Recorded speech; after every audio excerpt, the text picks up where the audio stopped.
દેશમાં જ્યાં સુધી વ્યંગ્ય થતો રહેવાનું છે, જ્યાં સુધી પ્રશ્નો થતા રહેવાના છે, જ્યાં સુધી રચનાત્મક ટીકા થતી રહેવાની છે, ત્યાં સુધી સમાજ સુરક્ષિત રહેવાનો છે. એવી સાદી સમજ બધાનામાં હોવા છતાં પણ એ કરવાનું જ્યારે આવે ત્યારે ઘણા બધા હાથ ધ્રુજવા માંડતા હોય છે. એ હાથ શું કામ ધ્રુજવા માંડ્યા?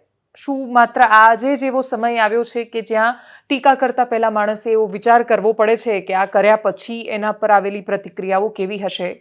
જે વર્તમાન સત્તા પક્ષ છે, જેને ગુજરાતની રાજનીતિમાં ઇતિહાસ થઈ ગયો છે, એવી ભારતીય જનતા પાર્ટી જનસંઘથી લઈને અત્યાર સુધી આ પરિસ્થિતિમાં કેવી રીતે આવી? અત્યારના જે અંદરના ઝઘડા કે ગજગરાહો છે એનું મૂળ શું છે? બહુ જ અઘરા વિષયો અને વાતો સાથે આજે હું પત્રકારોની જમાવટ સાથે તમારી સામે હાજર થઈ છું અને સ્ક્રીન પર આપ જેમને જોઈ રહ્યા છો, પત્રકારોની જમાવટમાં પહેલીવાર આપણી સાથે જોડાયા છે રાજેશભાઈ ઠાકર. રાજેશભાઈ, આપનું ખૂબ સ્વાગત છે.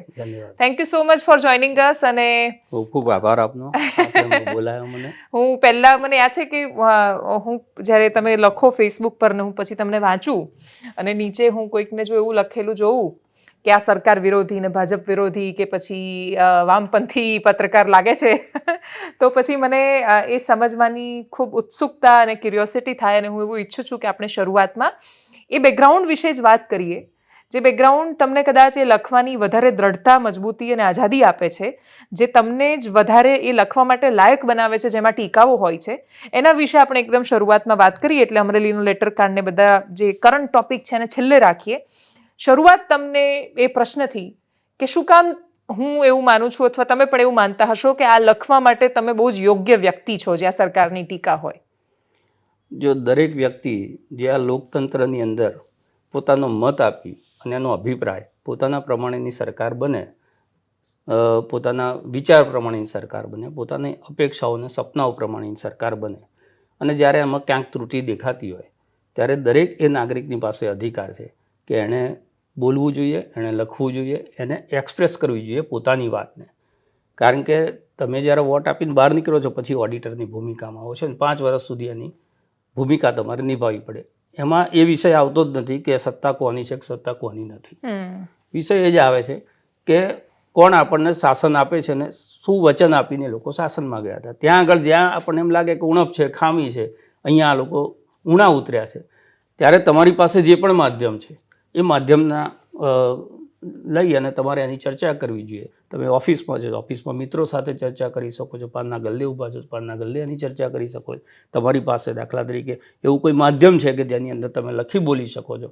તો એ એટલે અલગ અલગ પ્રકારે, એટલે હું તો એવું માની ચાલું કે આખો જે ભાર પત્રકારો ઉપર નાખી દેવામાં આવે છે, એકચ્યુઅલી દરેક વ્યક્તિ જે છે એને એની અંદર એક પત્રકારને જીવતો રાખવો જોઈએ. તો ઘણી બધી સમસ્યાઓ ઓછી થઈ જાય. એટલે હા, સિટીઝન જર્નલિઝમ જ બહુ મોટો વિષય છે અને મને એવું લાગે છે કે આવનારો સમય પણ કદાચ એ સિટીઝન જર્નલિઝમનો છે. બસ પ્રશ્ન એ છે કે ભાષાનો અવિવેક અને મર્યાદા એ બે ન ચૂકાય તો આનાથી પવિત્ર અને અદ્ભુત કશું નથી. એટલે તમે જ્યારે વિરોધ પણ કરો છો ત્યારે વિરોધ કોઈ વ્યક્તિ વિશેષના પૂર્વગ્રહને લઈને કરો છો, તમે તમારા કોઈ પર્સનલ એજન્ડાને લઈને કરો છો, કે તમે આ માનો છો એટલે બીજું આ વ્યક્તિ આ કર્યું છે તે ખોટું છે એમ કરીને કરો છો.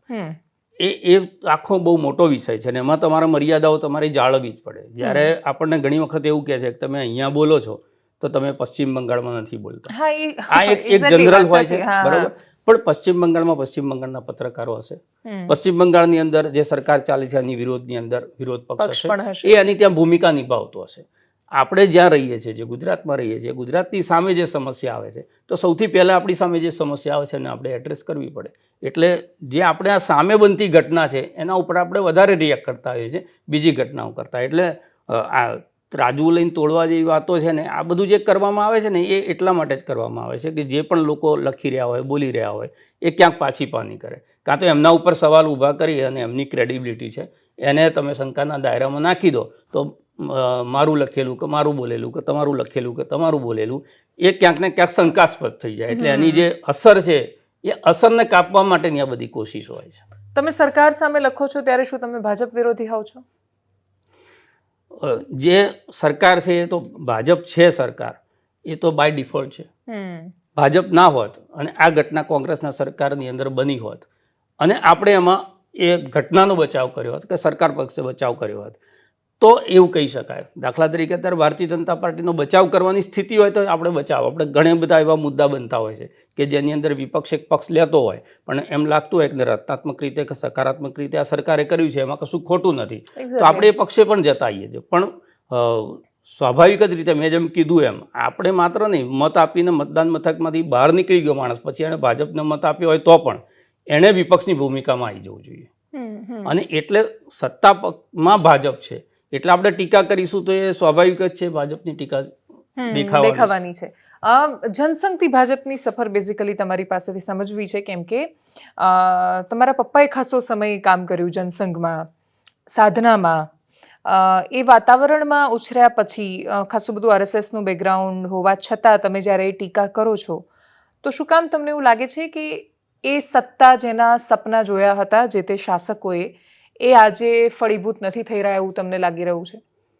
એટલે તમે આજની જે ભારતીય જનતા પાર્ટી છે એના પાયાના સંઘર્ષને તમે જુઓ અને જે રીતે એની અંદર સંગઠનમાં કામ કરતા લોકોને જુઓ, એ વખતના નેતાઓને જુઓ કે કાર્યકર્તાઓને જુઓ અને આજની ભારતીય જનતા પાર્ટીને જુઓ, તો એ પેઢીના જે પણ લોકો જીવતા હશે કાં તો એની જે બીજી પેઢી હશે એ સ્વીકારી લેશે એ વાતને કે એ વખતની જે લોકોની સમર્પિતતા હતી, ત્યાગ હતો, જે એમનું એક પાર્ટી પ્રત્યેનું એક લગાવ હતો અને કશું મેળવવા માટે નહીં, કશું બદલવા માટે જે લોકો રાજનીતિમાં આવેલા હતા, એમાંનું ઘણું બધું 80% પિક્ચર જે છે અત્યારની ભારતીય જનતા પાર્ટીમાં નથી એવું હું કહી શકું. એના થોડાક ઉદાહરણો પણ આપણી પાસે છે કે જે તે વખતે ભારતીય જનતા પાર્ટીની અંદર લોકો એમની કારકિર્દીમાં બહુ જ સારું કરતા હોય. રાષ્ટ્રીય સ્વયંસેવક સંઘમાં પણ પ્રચારકો બહુ જ સારું ભણ્યા ગણ્યા હોય, એમની સામે બહુ સારી કારકિર્દી હોય, આ બધું છોડી અને ભારતીય જનતા પાર્ટીની અંદર જોડાતા. એટલે પહેલાં તો મૂકીને આવે છે એટલે કશું લેવાનું નથી અને એ વખતે દૂર દૂર સુધી સત્તા આવશે એ સ્વપ્ન હતું. અમદાવાદમાં મને યાદ આવે, અમે ભાગ્યશાળી હતા, ખાડિયામાં રહેતા, એટલે ખાડિયામાં જનસંઘ અને ભાજપ જીવતું એ એમ કહેવાય કે ગુજરાતમાં બધે જે પણ થાય ખાડિયાની અંદર જે છે એ લોકો જનસંઘ અને ભારતીય જનતા પાર્ટી સાથે સંકળાયેલા હતા. એ જ ખાડિયામાં જ્યારે સભા થતી ત્યારે 15-20 લોકો હોય ભારતીય જનતા પાર્ટીના, એમાંથી 5 લોકો, એમાં જયેન્દ્ર પંડિતથી માંડીને અશોક ભટ્ટથી માંડીને મંચ ઉપર બેઠા હોય, એ એમનું ભાષણ પૂરું કરેલું ઉતરીને ઓડિયન્સમાં જઈને બેસે અને ત્યાંથી સભાના સ્થળથી, રાયપુર ચકલામાં સભા હોય, ત્યાંથી બસ નીકળતી હોય તો બસમાંથી માઇકમાં અવાજ આવતો એટલે લોકો આમ ડોક્યું કરીને જોવે. એ લોકોને દર્શકોમાં ઘણી બીજા દિવસે પ્રેસ નોટ અપાતી કે રાયપુર ચકલામાં આવી રીતે સભા થઈને હજારો લોકોએ આ સભાને સાંભળી. એટલે તમે સમજો કે આ સ્થિતિ હતી. અત્યારે જે કહે છે ને વિપક્ષ હતો જ નહીં, એની જે ટીકા થાય છે એની વચ્ચે ભારતીય જનતા પાર્ટીએ વિપક્ષ નામશેષ હતો એ સ્થિતિમાંથી આ સ્થિતિમાં આવી છે. અને એમાં બહુ બધા લોકો, ત્યાં બીજું એક ઉદાહરણ આપું, એક પેઇન્ટર કાકા કરીને હતા, એમણે એવી પ્રતિજ્ઞા લીધેલી કે જ્યાં સુધી ભારતીય જનતા પાર્ટીની સરકાર નહીં આવે ત્યાં સુધી હું ચપ્પલ નહીં પહેરું. એ પેઇન્ટર કાકા એટલે કહેવાતા કે ચૂનો લઈને એમનું કામ જ એક બધી દિવાલો ઉપર ને બધે સૂત્રો લખે ભારતીય જનતા પાર્ટી, અને બીજું કાંઈ જ લેવાનું નહીં પાર્ટીમાંથી. અને કેશુભાઈ જ્યારે મુખ્યમંત્રી બનાવ્યા ત્યારે એમણે એક જોડી ચપ્પલ લાવી અને એમને પહેરાયેલા. હવે આવા સમર્પિત લોકોની વચ્ચેથી આ ઊભી થયેલી પાર્ટી, જે ભારતીય જનતા પાર્ટીનું ત્યાં ખાડિયા ગોલવાડમાં કાર્યાલય હતું, એ પહેલાં સ્થિતિ એવી હતી જનસંઘ પાસે કાર્યાલય પર નહોતું, એટલે વસંત ગજેન્દ્ર ગડકરનું મકાન ભવનીપોળમાં, જે પછી અમે ત્યાં આગળ ભાડે રહેવા ગયેલા, એ મકાનમાં બહુ મોટું હતું. એટલે તમે વસંત ગજેન્દ્ર ગડકરના મકાનમાં રહેતા હતા? એટલે એ પણ ભાડે રહેતા હતા. એ મકાન એકચ્યુઅલી હતું વણીકરજીનું, જે વિશ્વ હિન્દુ પરિષદના અધ્યક્ષ રહ્યા, અને એ મકાનમાં જે છે નીચે એમના આવીને એ રહેતા હતા અને ઉપરનો ફ્લોર આખો ખાલી હતો. એટલે પપ્પા જ્યારે આવ્યા પાર્ટીમાં ત્યારે વસંતભાઈએ ખાલી કર્યું અને પપ્પા ત્યાં આગળ અમે લોકો ત્યાં શિફ્ટ થયા. તો એ મકાનમાં એની મિટિંગો થતી. પછી અજીરાની પોળનું એક નાનું કાર્યાલય હતું, એમાં એક મને યાદ છે રખિયાલના પ્રેમનારાયણ મિશ્રા, બહુ જ મોટું એમનું વજન, એટલે મિટિંગ હોય ને તો સ્ટૂલ નીચે નાખે, કારણ કે સીડીમાં એ ચડે ને તો વચ્ચે ફસાઈ જાય, એટલી નાની સીડી, અને દોરડું હતું, દોરડાથી ચડવું. પછી ખાડિયા ગોલવાડવાળા કાર્યાલયની અંદર પાર્ટીનું કાર્યાલય થયું. ત્યાં જે નાથાલાલ ઝઘડા, એમનો સોના ચાંદીનો ધંધો, એ ધંધો મૂકી અને પાર્ટીની અંદર આવ્યા. અને પાર્ટીમાં આવ્યા એટલું નહીં, એમણે નક્કી કરેલું કે આ જે કાર્યાલય મને સંભાળવા આપ્યું છે આ કાર્યાલયમાં જ મારો દેહ મૂકી દઈશ. એ પછી એ ક્યારે પરિવારમાં પાછા ના ગયા. એ ખાડિયા કાર્યાલયની અંદર નાથાલાલ જગડા જીવ્યા, એ જ કાર્યાલયની અંદર એમની મૃત્યુ થયું. પણ આ બધા જ લોકો, એમાં દત્તાજી ચિરનદાસનું હું નામ આપી શકું, ઘણા બધા એવા લોકો છે કે જે લોકો એવી પ્રતિજ્ઞા કરેલી કે આપણે આજીવન ચૂંટણી જ નહીં લડવાની, માત્ર સંગઠનનું કામ કરવાનું. એનો મતલબ કે સત્તા તો ચાખવાની જ નથી ક્યારે. એમણે તો નેતાઓ બનાવ્યા હશે એ લોકોએ, પણ એમને ક્યારે નેતૃત્વ પર કે આના ઉપર જવાનું. આજે નાથાલાલ જગડા નામનો એક બ્રિજ છે મણિનગરની અંદર, પણ એ બ્રિજની ઉપરથી પસાર થતી આજની ભારતીય જનતા પાર્ટીની પેઢીને નાથાલાલ જગડા કોણ છે એમ પૂછો તો ખબર નહીં હોય. એટલે જ્યારે તમે ઉપર જાઓ છો ને, આજની ભારતીય જનતા પાર્ટી છે એ ભારતીય જનતા પાર્ટી કેમ બની એનો સેન્સ જો આજની જે નવી આવતી પેઢી છે, જે 2 મિનિટ મેગીવાળું રાજકારણમાં ફટાફટ ક્યાંક પહોંચી જવું છે ને, એમના પાયાની અંદર એટલા બધા લોકોએ પોતાનું બલિદાન આપ્યું છે, યોગદાન આપ્યું છે, એટલા ઇમારતની અંદર ચણાઈ ગઈ છે એમની જિંદગીઓ, એટલી બધી જિંદગીઓ છે. અટલ બિહારી વાજપેયી અમદાવાદમાં આવતા મને યાદ છે કે MC ગણાત્રા કરીને કાર્યકર્તા હતા, એમની પાસે એક એમ્બેસેડર, કારણ કે વખત ગાડીઓ બહુ ઓછી હતી, એટલે કઈ રાખવું પડતું કે ભાઈ તમારે ગાડી રાખજો, એમને લેવા જવાના છે.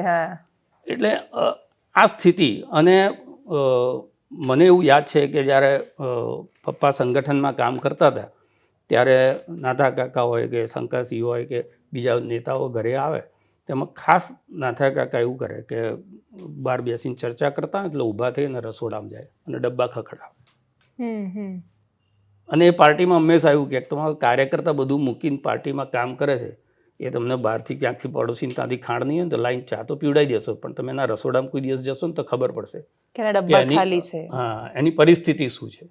એટલે તમે આત્મીયતા સંગઠનની સાથે એકબીજાની, એટલે અત્યારે આ બધા મોદી પરિવારના બધા સ્લોગન અપાય છે, પણ સાચા અર્થમાં એક પરિવારની ભાવનાથી લોકો સંકળાયેલા, એક મિશન સાથે જેમ સંકળાયેલા હોય. સેમ સ્થિતિ રાષ્ટ્રીય સ્વયંસેવક સંઘની હતી. STની અંદર મુસાફરી કરતા પ્રચારકો, જે ગામમાં જવાનું એ ગામમાં 4-5 જણના સ્વયંસેવકોના એડ્રેસ હોય, એમના ઘરે ઉતરે, એમના ત્યાં એમની જમવાની વ્યવસ્થા થાય, એમનું જે કામ હોય એ કામ કરે તો પછી પાછા અહીંયા આવી જાય. આની અંદર બદલાયું લગભગ 90ના દાયકા પછી જે બદલાવા માંડ્યું, અને એ બદલાયા કરતાં સત્તાએ ઘણું બધું બદલ્યું છે, હું એવું માનું છું. એક્ઝેક્ટલી. કે તમારી થાળી ખાલી હોય ને અને ત્યારે તમે ત્યાગ ને આન તેન બધી વાતો કરતા હોય, પણ એમાં 32 પકવાન પડ્યા હોય અને પછી એનો તમે ત્યાગ કરો તો એ સાચો ત્યાગ છે. એ જે પેલા લોકોએ કરેલું એ આજની પેઢીએ તો જોયું જ નથી. છેલ્લા 30 વર્ષની અંદર તો ભારતીય જનતા પાર્ટી અહીંયા સત્તામાં છે, એટલે જેમ કોંગ્રેસના નવા જે છોકરાઓ જોડાયા છે એમણે ક્યારેય સત્તા નથી જોઈ, એવી રીતે આ લોકોએ ક્યારેય સત્તાની બહાર નથી જોયા, અને એના કારણે આ ભાજપ જે છે બદલાયું છે.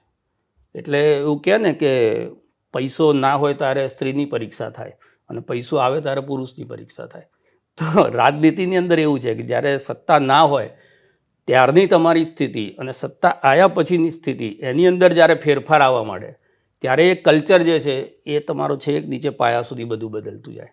એટલે આજની તમે જે સાંપ્રત ઘટનાઓ પહેલાં કીધી એ બધી ઘટનાઓના પાયાની અંદર મૂળ વાત આ છે કે એ ભૂલાયા જે લોકો પાયામાં હતા, ચણાઈ ગઈ. તમે સમજો કેશુભાઈની જ્યારે સરકાર બની, એ સરકાર બન્યા પછી સત્તાનો ગજગરા એની અંદર શરૂ થયો, અને એ ગજગરા શરૂ થયો એની અંદર પણ ઘણું બધું એવું હતું કે જેમણે બી શંકરસિંહ વાઘેલાએ દાખલા તરીકે વિદ્રોહ કર્યો, તો શંકરસિંહ વાઘેલા એ પહેલા પણ એક વખત ચીમનભાઈ પટેલની સરકાર વખત આવું બની ચૂક્યું હતું. હા, અને એ વખતે પણ એવું હતું કે ભાઈ કોનું નામ આવે ના થાય, પછી કેશુભાઈના નામે સર્વસંમતિ થઈ હતી.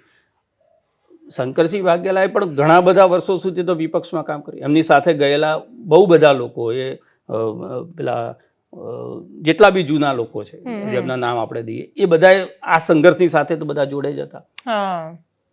પણ એમને એવું લાગ્યું કે અમારા સંઘર્ષ પછી હવે અમને હાંસિયામાં મૂકી અને એક નવા લોકોનું આની અંદર કલ્ચરનો ઉમેરો થતો જાય છે. એ વખતે 10-15% આસપાસમાં હતું, પણ એ થતું જાય છે.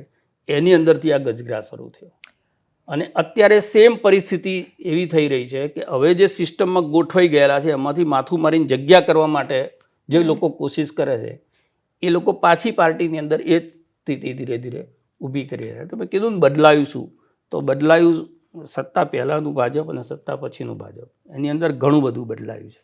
હમણાં એક બહુ સરસ સી.આર. પાટીલ કદાચ જુનાગઢના પ્રમુખને પેલા કે બસ થોડા દિવસ માટેના પ્રમુખ એમ બોલી રહ્યા હતા, ત્યારે એમણે પછી આગળ એક સરસ ગુજરાતી ઉક્તિ જે વિચાર વિસ્તાર છે એ બોલ્યા સુભાષિત કે પીપળ પાન ખરંતા હસ્તી કુંપળિયા મુજ વીતી તુજ વીતશે ધીરી બાપુડિયા, એ બોલી રહ્યા હતા.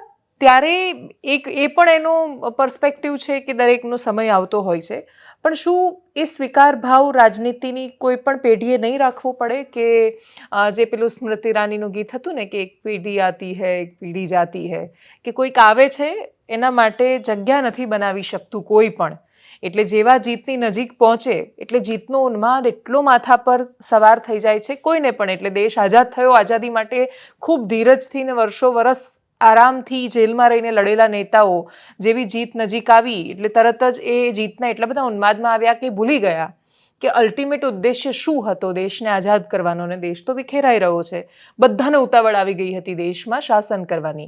ભાજપમાં પણ એ થયું. સુરેશ મહેતાનો મેં જ્યારે હમણાં એક ઇન્ટરવ્યૂ કર્યો હતો ત્યારે સુરેશ મહેતા પણ એ જ કહી રહ્યા હતા કે અમે સત્તા માટે લડી રહ્યા હતા, પણ જેવી સત્તા આવી ને એટલે પછી એ પેલું આમ કે કોણ બની જાય રાતોરાત સીએમ, કોણ બની જાય, એ બધી ઉતાવળ આવી ગઈ, બધા પોતાના મોટા નેતા સમજવા માંડ્યા. પણ નવી પેઢી જ્યારે આવે છે કે નવી પેઢીના નેતાઓ આવે છે ત્યારે આ સંઘર્ષો મોટા ભાગે જોવા મળે છે. એટલે આમાં છે ને તો એક પેઢી બીજી પેઢીને વારસામાં શું આપતી જાય છે ને બહુ મહત્વનું છે. મેં જે વાત કરી એ 90ના દાયકા સુધીની ભારતીય જનતા પાર્ટીની વાત કરી. એના પછી જે નવી આવનારી પેઢી હતી એને બદલાતી રાજનીતિને જોઈ, સત્તા પછીની રાજનીતિને જોઈ, એમાં સત્તાની ભાગબટી માટેના ઝઘડા, એની અંદર રાજપા ભાજપા અજુરિયા ખજુરિયા વાળો આખો એક કાંડ, એની અંદર બહુ મોટો ડિવિઝન થયા, એની અંદર લોકો વહેંચાયા જેમને ઈચ્છા નહોતી. જેમ પેલા ભારત પાકિસ્તાનના ભાગલા થયા ને ઘણા બધા લોકો એવા હતા કે જેમને મનથી એવું હતું કે આ વિદ્રોહ કરી રહ્યા છે, લોકો પાર્ટી બચાવવા માટે કરી રહ્યા છે, એવા લોકો પણ છેવટે તો કે પાર્ટી મારી માં છે કરીને ભારતીય જનતા પાર્ટીમાં રહ્યા એવા ઘણા બધા છે. આપણે અહીંયાથી નામ નથી દેવું, પણ એવા પણ ઘણા બધા છે. એટલે પેઢી દર પેઢી શું બદલાય છે. હું એક ઉદાહરણ, પપ્પા જ્યારે ત્યાં આગળ સંગઠન મંત્રી હતા પ્રેસ સંભાળતા હતા, મને દેવેન્દ્રભાઈએ આ વાત કરેલી, દેવેન્દ્ર પટેલે, કે અમે બેઠા હતા ને બચુભાઈ પેલું ગંજી ને લેંઘો પહેરીને બેઠેલા ને એક નવો રિપોર્ટર આવ્યો ને એમણે કીધું કે બચુભાઈ ઠાકર સંગઠન મંત્રીને મળવું છે. એટલે કંઈક ટાઈપ કરતા હતા, એટલે કે બેસો. એમણે એક બે પેલા પાના ટાઈપ કર્યા અને પછી ઉપર ગયા ગોલવાડ કાર્યાલયમાં, ઉપર એક મેળો હતો, ઉપર ગયા અને પછી લેંઘો જબ્બો પહેરી અને નીચે આવ્યા અને પછી પેલા ભાઈને કે બોલો શું હતું કામ. એટલે કે મેં એવું કીધું હજુ મેં પેલા બિચારાને કે 25 મિનિટ સુધી બેઠા, તમારે કહેવાય નહીં હું બધું કે એ વખતે હું ટાઈપિસ્ટની ભૂમિકામાં હતો, હવે સંગઠન મંત્રીની ભૂમિકામાં. એટલે એક જ રોલ પાર્ટીમાં બહુ બધા લોકો તમને એવા મળશે. આ તો હું એક ઉદાહરણ આપું છું, પણ એવા બહુ લોકો મળે કે જે લોકોએ પાર્ટીમાં કોઈક દિવસ ગંદકી હોય તો ઝાડુ પણ માર્યું હશે, એનો એ માણસ પ્રેસ લખતો પણ હશે, પ્રેસ લઈ અને એ વખતે પેલા બોક્સમાં નાખવાની સિસ્ટમ હતી, બધા અખબારોની પેલા ઓફિસોમાં જવાનું ને એની અંદર જઈને પ્રેસ નાખી આવવાની, તો એ પ્રેસ નાખી આવતા બી હશે. એટલે મલ્ટિપલ કામ, કોઈ પણ પ્રકારના યુગો વગર કે આ કામ મારું નથી. એટલે એમાંથી અહીંયા આજે બદલાવ થયો, એ બદલાવ થયાનું મૂળ કારણ જે વચ્ચે આખો એક જર્ક વાગ્યો એ સત્તાનો વાગ્યો. એટલે મેં કીધું કે સત્તાને પચાવવી એ બહુ જ અઘરું હોય છે. એના પછી જે ભાજપા રાજપા વાળું થયું ને એનાથી એક એવું ખબર પડી કે ભાઈ આ કરવાથી સત્તા નજીક રહેવાય છે અને એના કારણે પેલો બધો સંઘર્ષ પૂરો થઈ ગયો. હકીકતમાં તો આજે પણ જે ભારતીય જનતા પાર્ટીના લોકો કદાચ આ સાંભળતા હોય, જૂના લોકો હોય, એમણે જેમ પહેલાં જીવતા જગતિયા થતા હતા ને એવી રીતે 95 પહેલાંની પાર્ટી એટલે જનસંઘ વખતના લોકો એમના એક લોકોના ચરિત્રો ઉઠાઈ અને આજની પેઢીમાં જે લોકો ચિંતન શિબિરો અને ઇલેક્શન મેનેજમેન્ટ માટે ટ્રેનિંગ આપે છે ને એ લોકોને એક લોકોના જે યોગદાન છે પાર્ટીમાં એની વાત કરવી જોઈએ. એટલે નાથાલાલ ઝઘડા તો બહુ દૂર જવા દો. અમે છે ને પહેલા 2022 વખતે દર્પણ નામે એક કાર્યક્રમ કરતા, તો એમાં કોઈ પણ ફોટો લઈને જઈએ એટલે આમ સામાન્ય જનતાની જેમ જઈએ વચ્ચે, એ રીતે ભાજપનો કાર્યક્રમ હોય તો ભાજપના જૂના નેતાના ફોટો લઈને જતા. એટલે જૂના એટલે મતલબ પંડિત દીનદયાલ ઉપાધ્યાય, શ્યામાપ્રસાદ મુખર્જી, અટલ બિહારી વાજપેયી, લાલકૃષ્ણ અડવાણી આવા નેતા. એવું પણ નહીં કે નાથાલાલ ઝઘડા જેવા નેતા. તો આ લોકોના ફોટો લઈને ગયા હતા તો કોઈએ નહોતા ઓળખ્યા ઓલમોસ્ટ. પંડિત દીનદયાળ ઉપાધ્યાયને પણ નહીં, શ્યામાપ્રસાદ મુખર્જીને નહીં અને વાજપેયીજીને પણ નહીં. ઘણા બધા તો એવા નોટો હતી કે અડવાણીને નહોતા ઓળખતા, એટલે અડવાણીજીને ન ઓળખે. અત્યારે ભાષણોથી લોકો બહુ પેલા પ્રભાવિત થતા હોય છે ને, હું ઘણી વખત બેઠો ને પૂછ્યું તો કે સિકંદર બખ્તને કોઈ નથી ઓળખતું, બહુ જ સારા ઓરેટર.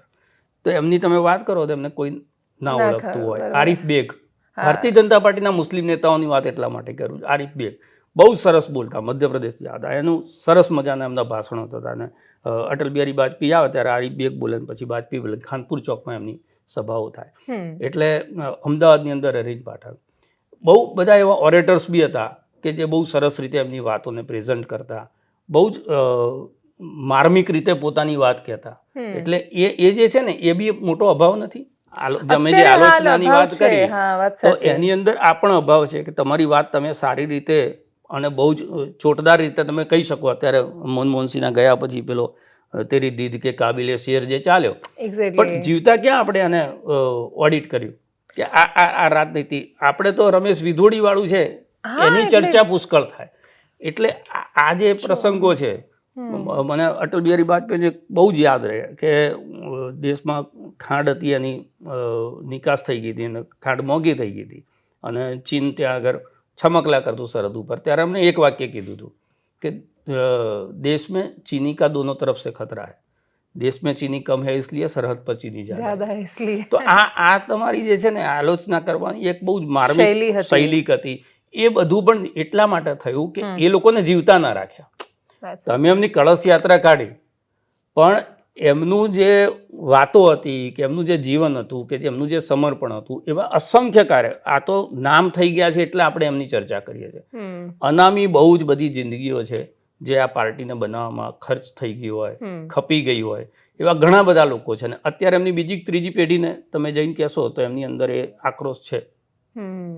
એટલા માટે છે કે એમણે જે જોયું હતું ને એ આ નહોતું.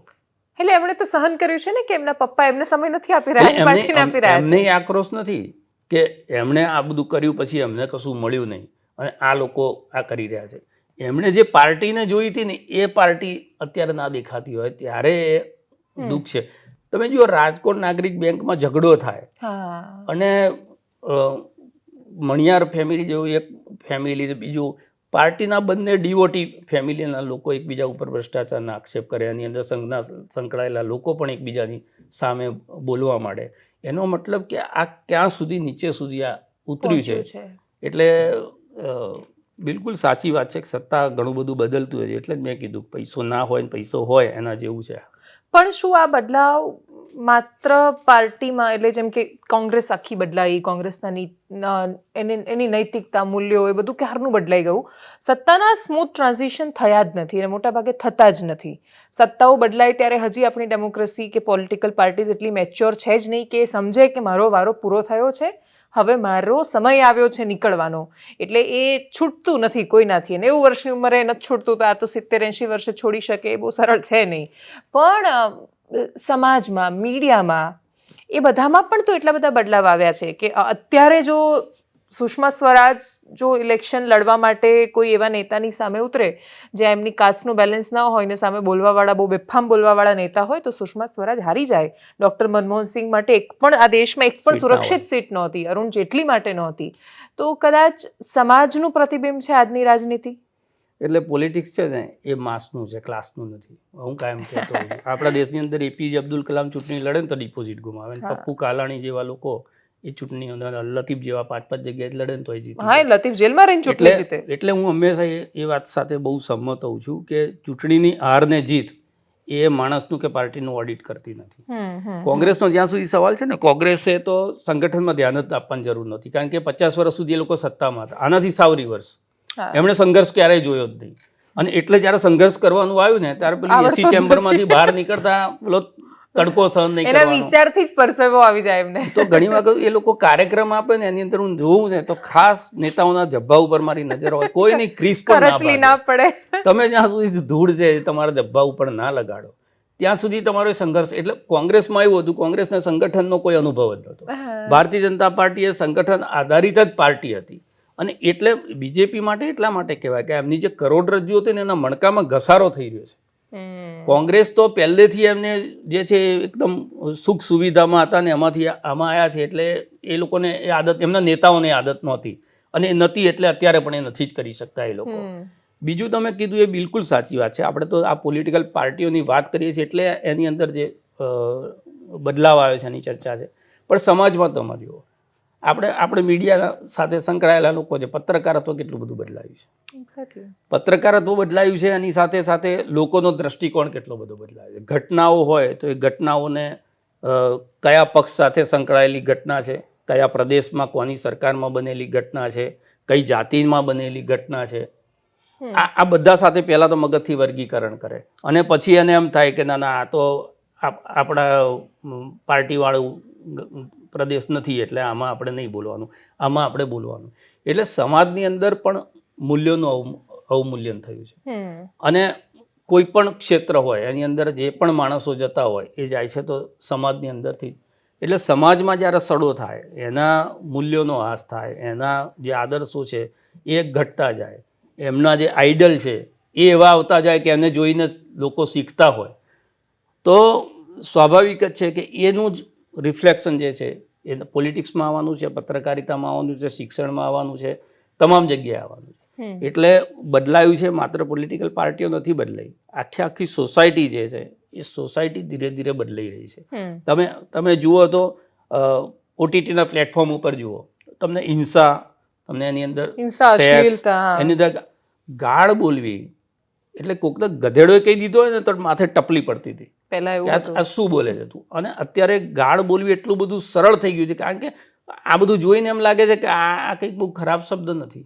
હા, અને બીજું કે દુનિયા માટે તૈયાર થવાનો મતલબ હવે મા બાપ માટે એ થઈ ગયો છે કે તમારા બાળકને ગાળ સહન કરવા અને ગાળ આપવા તૈયાર કરો, તો તમે દુનિયા માટે તૈયાર કરી રહ્યા છો. નહીં તો સેટ નહીં થઈ શકે. એટલે એવું કહે ને કે આ દુનિયામાં ટકવું હોય ને તો જેવા સાથે તેવા થવું પડે. એ જેવા સાથે તેવા થવાની પ્રક્રિયાની અંદર એ જેવા થઈ જાય. પેલા લોકો એમાં ડિફરન્સ રહેતો જ નથી. તમે જેવા સાથે તેવા થઈને પેલાને બદલવા જતા તમે બદલાઈ જાઓ છો, આ કોઈને ખ્યાલ નથી આવતો. બીજું એ થયું છે કે આજે સોશિયલ મીડિયા કે મોબાઈલ છે, 10 વર્ષે 12 વર્ષે છોકરાઓને પુખ્ત કરી નાખે. અને પછી એમને શું જોવું, શું વાંચવું, શું લખવું. કેટલા બધા ફેમિલીની અંદર તમે આજુબાજુમાં હોય એમાં જોશો કે કોઈના ઘરમાં આવેલું અખબાર હોય, એ અખબાર વાંચવાની આજની પેઢીને કોઈને ટેવ નથી. અખબાર વાંચશે તો કદાચ પિક્ચરનું પાનું ખોલી નાખશે, કાં તો શેર બજારનું પાનું ખોલશે. કેટલા લોકો એમના ઘરમાં આવતા પેપરના એડિટોરિયલ વાંચતા હશે કે એની અંદર આવેલા આર્ટિકલ વાંચતા હશે.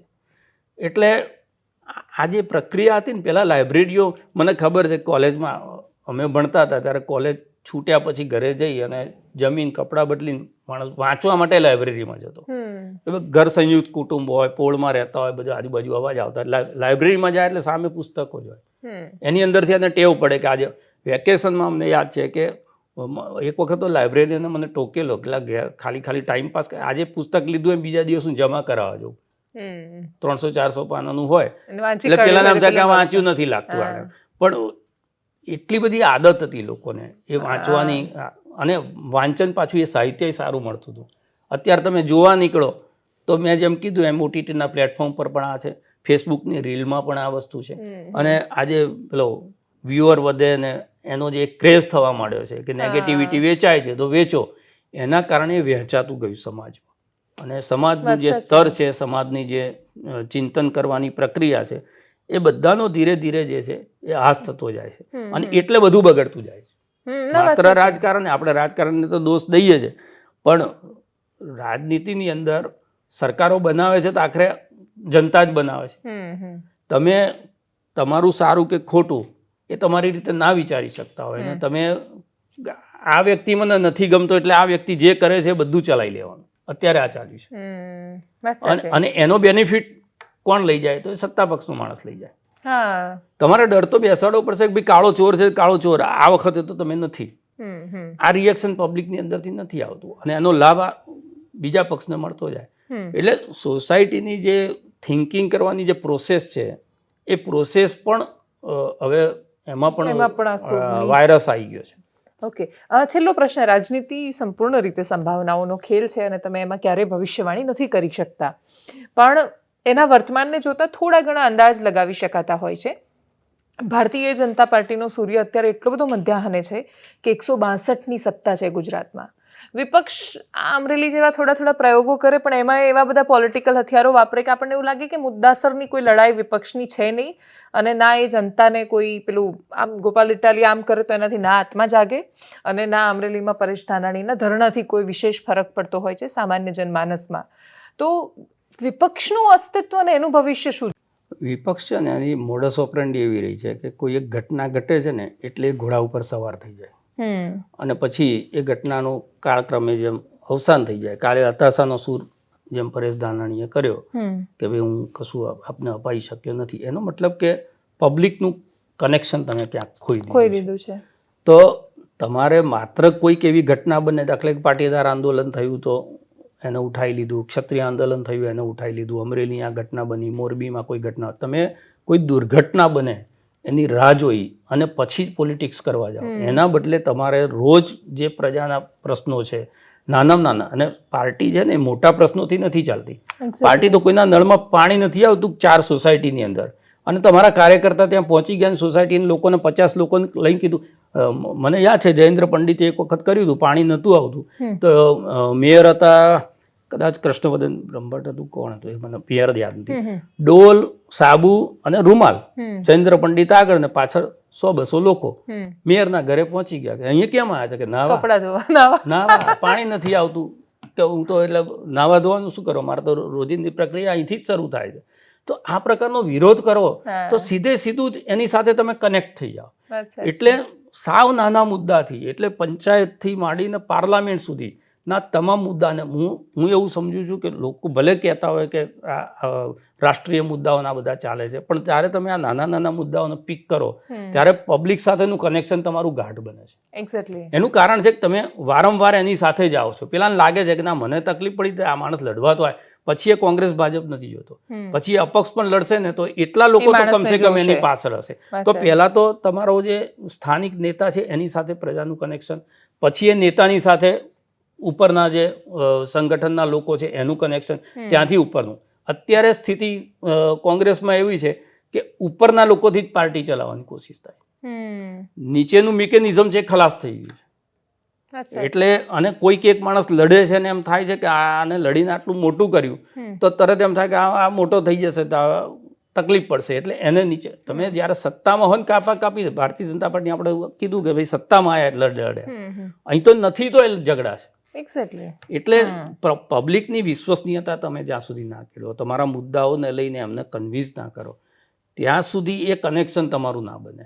અને એટલા અત્યારે જે ગુજરાતમાં પ્રક્રિયા ચાલી જાય, આમ આદમી પાર્ટી હોય કે કોંગ્રેસ હોય, તો એ કોંગ્રેસમાંથી આમ આદમી પાર્ટી બનવાની કોશિશ છે, ભારતીય જનતા પાર્ટીનો વિકલ્પ બનવાની કોશિશ નથી. પહેલો પ્રયત્ન એવો છે કે ભાઈ પહેલા એક વખત વિપક્ષ જે છે એના તો વિકલ્પ થઈએ પછી સત્તા પક્ષ, ને એની અંદર બંનેનું નુકસાન થઈ ગયું જે થયું 2022માં. Yes, thank you so much રાજેશભાઈ for joining us. Thank you.